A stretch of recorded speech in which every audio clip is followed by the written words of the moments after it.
Now for my quiz section, I use Socrative to incorporate different types of questions and to incorporate pictures for my quiz.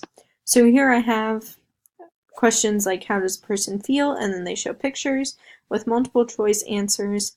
I have true or false questions that discuss like when someone is mad, they'll use these sorts of body languages to express that in true or false form. I do have a short answer question as well, where students can tell two ways where they could recognize how a person is happy. So in this part, they can kind of apply their own knowledge without being given other things to help them along. So overall, my quiz can be used to assess in multiple ways through multiple choice, short answer, and true and false questions, which I liked including because some students might respond to other questions better than others, and I wanted to give them all a fair opportunity. So this is my Recognizing Emotions quiz.